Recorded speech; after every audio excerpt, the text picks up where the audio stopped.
यो गोल संसारमा रचनाकार गोविन्द विरोधी पैसाकै पछि दाजुभाइसितको नाता छ सम्पोसित पैसामै सबै इष्टमित्रसितको माया छ सम्मोहित पैसाकै छ अपार खेल जनको सम्बन्धमा प्यारमा पैसा नै सब थोक रहेछ बुझियो यो गोल संसारमा पैसा नै सब थोक रहेछ बुझियो यस गोल संसारमा पैसा साथ भए छमान जगमा पैसा भए इज्जत मूर्खै होस् तर मान्छ सज्जन जगत पैसा भए मासोत लोभिन्छन् दुनिया समस्त धनकै सङ्गीत झङ्कारमा पैसा नै सब थोक रहेछ बुझियो यो गोल संसारमा पैसाको छ विचित्र चक्र यसमै मान्छेहरू घुम्दछन् पैसाकै सुरतालमा दिनदिनै मान्छेहरू झुम्दछन् खुल्छन् नेत्र धनी गरिब सबका यैतर्फ सञ्चारमा पैसा नै सब थोक रहेछ बुझियो यो गोल संसारमा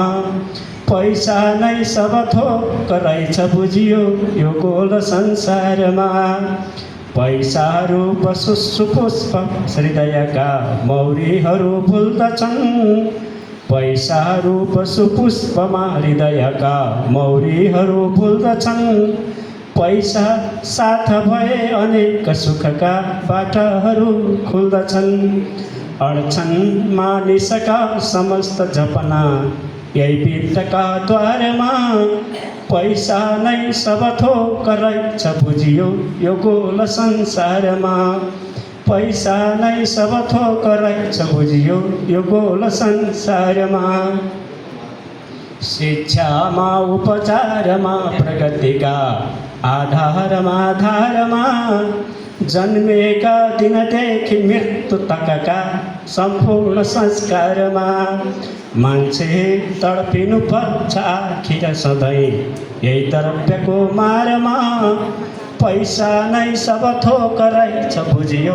यो गोल संसारमा पैसा खैरत राजनीति पथमा निर्बाध गुड्छन् यहाँ पैसाकै नभमा जहाज मनका स्वच्छन् त उड्छन् यहाँ हुन्छन् नीति र न्यायका जग खडा यही वित्त आधारमा पैसा नै सब थोक रहेछ बुझियो यो गोल संसारमा अन्त्यमा छु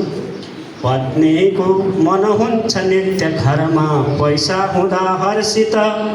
छन् सन्तान समेत वित्त छ भने अत्यन्त आनन्दित पैसाकै छ महत्त्व मान्य जनको सेवा र सत्कारमा पैसा नै सब थोक रहेछ बुझियो यो गोल संसारमा पैसा नै सब थोक रहेछ बुझियो यो गोल संसारमा यो गोल संसारमा। धन्यवाद। यति भन्दै